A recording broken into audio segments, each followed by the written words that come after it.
Hello. आज हम आप लोगों को बताने वाले हैं कि आप कक्षा 10th में प्रवेश कर चुके हैं और आपको कक्षा 10th का हिंदी जो है उसका लेखक का नाम, किस पाठ के कौन लेखक हैं उसे याद करने में आपको कठिनाई हो रही है। तो मेरे भाई, मैं आपको आज ट्रिक की सहायता से इस सारे प्रश्न को, इस सारे डाउट को दूर करने वाले हैं, वो भी आपके कक्षा 10th हिंदी किताब के पाठ और लेखक का नाम। ऐसा ट्रिक कि 7 जन्म तक आप नहीं भूल पाएंगे। मेरे भाई, मैं आपको बता दूं कि मैं एक ऐसा ट्रिक आपको बताऊंगा ना कि आपको 7 जन्म तक ये भूल नहीं पाओगे। मेरे भाई, इसमें हम बात करने वाले हैं कक्षा 10th का हिंदी का गोंधली का फर्स्ट अर्थात पाठ और लेखकों के नाम याद करने का ट्रिक। तो चलिए मेरे भाई, बिन देरी करते हुए इस ट्रिक को देखते हैं कि कौन कौन सा ट्रिक है।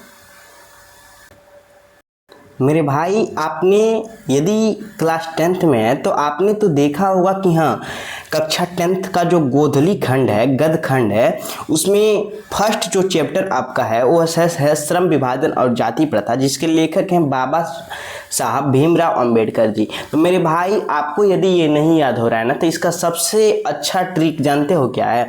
मेरे भाई, इसका सबसे अच्छा ट्रिक है कि जो श्रम करते हैं ना, श्रम वो कौन करता है? तो भीम जो थे वो श्रम करते थे। भीम जो थे वो श्रम करते थे, अर्थात भीम जो थे वो मेहनती थे। तो इससे आपको याद करना है कि भीमराव अंबेडकर जो हैं वो श्रम विभाजन और जाति प्रथा के लेखक हैं। यदि इससे नहीं याद हो रहा है तो आपने अक्सर सुना होगा कि भीमराव अंबेडकर के साथ जाति को लेकर छुआछूत की भेदभाव रखी जाती थी। तो इससे भी आपको याद करना है कि जो श्रम विभाजन और जाति प्रथा के लेखक हैं ना, वो आपके बाबा साहब भीमराव अंबेडकर जी हैं। चलिए भाई, हम अगले प्रश्न पे आपसे विचार करते हैं कि अगला प्रश्न क्या होने वाला है हमारा। मेरे भाई, मैं आपको बता दूं कि अगला जो आपका चैप्टर है ना गद्य खंड का, वो है आपका 20 के दांत। मेरे भाई, 20 के दांत समझने से पहले मैं आपको बताऊं कि 20 के दांत के लेखक हैं नलिन बिलोचन शर्मा जी। और इसको याद करने के लिए एक सबसे इम्पोर्टेंट ट्रिक हम आपको बताएंगे कि नलिन बिलोचन शर्मा जी को हम कैसे याद रखेंगे। अक्सर बच्चों का मन में यही होता है कि सर, नलिन बिलोचन शर्मा जी को हम कैसे याद। तो मेरे भाई, मैं आपको बता दूं कि आपने सांप तो देखा होगा। सांप रहता कहाँ है? बिल में रहता है ना। सांप बिल में रहता है। तो 20 के दांत जो लेखक हैं वो हैं आपके नलिन बिलोचन शर्मा जी। अर्थात 20 के दांत जो है वो नलिन बिलोचन शर्मा जी के द्वारा लिखा गया है। मेरे भाई, मैं आपको बता दूं कि आपका जो अगला चैप्टर होने वाला है ना, वो होने वाला है कि भारत से हम क्या सीखे, इसका लेखक क्या है।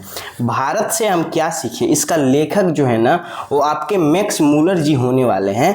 और इसको याद करने के लिए मेरे भाई, हम आपको बता दें कि ये आपके मैक्स मूलर जी हैं। और इसको याद करने के लिए सबसे पहले आपको एक बात समझना होगा। वो बात ये होने वाला है कि भारत से हम लोग क्या सीखते हैं, तो मूल बात सीखते हैं। मेरे भाई, भारत से हम लोग क्या सीखते हैं, तो मूल बात सीखते हैं। तो इसे आपको याद रखना है कि भारत से हम क्या सीखे का लेखक जो है वो मैक्स मूलर है। चलिए मेरे भाई, हम लोग अगले प्रश्न पे विचार करते हैं। अगला आपका चैप्टर होने वाला है नाखून क्यों बढ़ते हैं। मेरे भाई, अगला जो आपका चैप्टर है कि नाखून क्यों बढ़ते हैं, उसके लेखक हैं हजारी प्रसाद द्विवेदी जी। और इसका सीधा सा मतलब यही हुआ ना कि मेरे भाई कि हजारी प्रसाद द्विवेदी जी नाखून क्यों बढ़ते हैं उसके लेखक हैं। और नाखून यदि बढ़ जाता है तो हम लोग 1000 बार उसे काटते हैं, फिर उसकी वही रीति है, उसकी वही पार्श्व रीति है, वो फिर से चली जाती है। तो इससे आपको याद रखना है कि नाखून क्यों बढ़ते हैं, इसके लेखक हजारी प्रसाद द्विवेदी हैं। अर्थात हजारों बार नाखूनों को काटने के बाद भी नाखून थेथर होता है जो चले जाता है।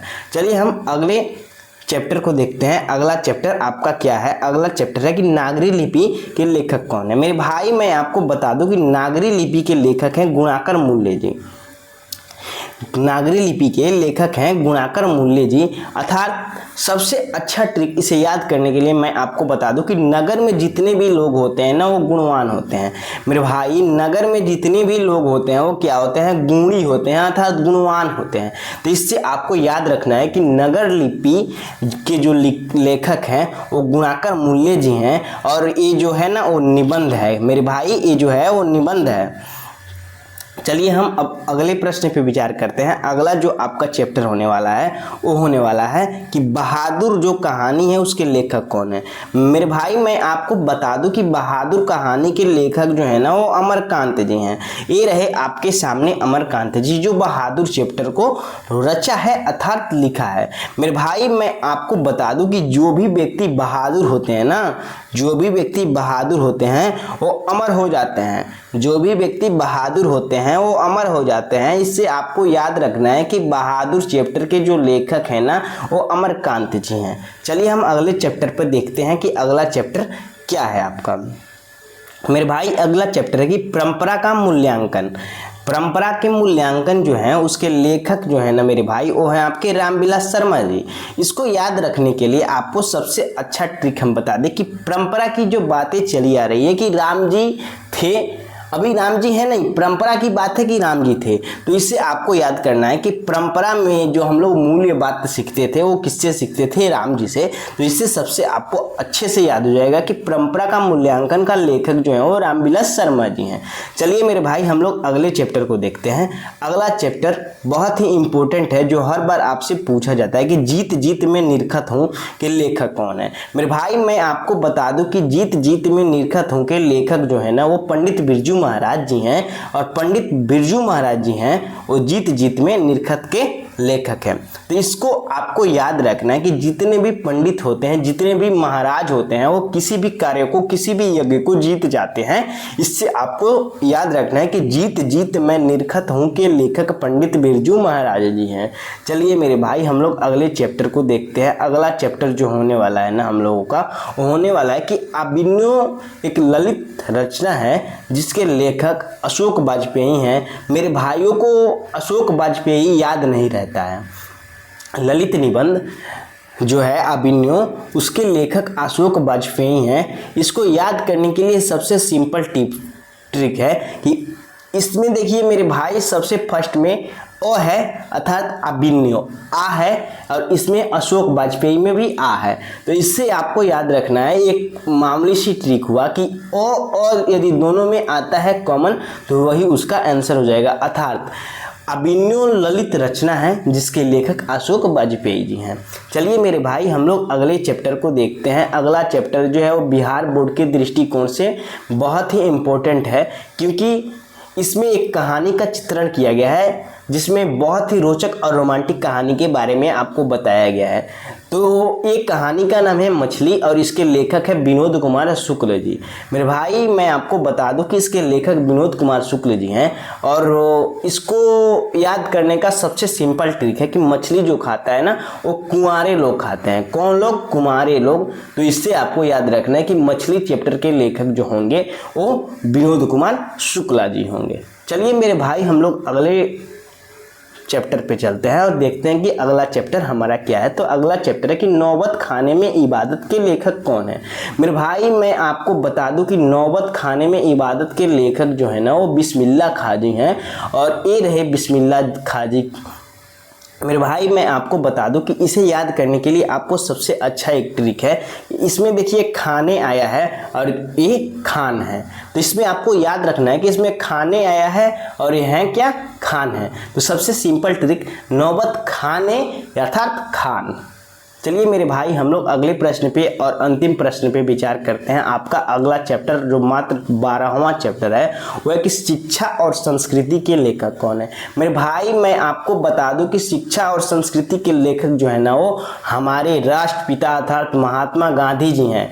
इसके लेखक महात्मा गांधी जी हैं। इसको याद करने के लिए हम आपको एक बहुत ही अच्छा ट्रिक बताएंगे कि मेरे भाई संस्कृति को न भूलने वाले जो व्यक्ति थे वो एकमात्र व्यक्ति थे। वो कौन थे? वो आपके महात्मा गांधी जी थे जिन्होंने अपनी शिक्षा के साथ साथ अपनी संस्कृति को भी नहीं भूला। तो इससे आपको याद रखना है कि शिक्षा और संस्कृति पे जो बल दिए थे, जो उसके मतलब मोटिवेटर थे ना मेरे भाई, वो आपके कौन थे? तो आपके महात्मा गांधी जी थे। तो इससे आपको याद रखना है कि शिक्षा और संस्कृति चैप्टर के लेखक महात्मा गांधी जी हैं। चलिए भाई, यदि आपको ये वीडियो अच्छा लगा हो तो प्लीज़ मेरे इस चैनल को सब्सक्राइब कर दे, बेल आइकन प्रेस कर दे, ताकि हर पल का नोटिफिकेशन आपको आसानी से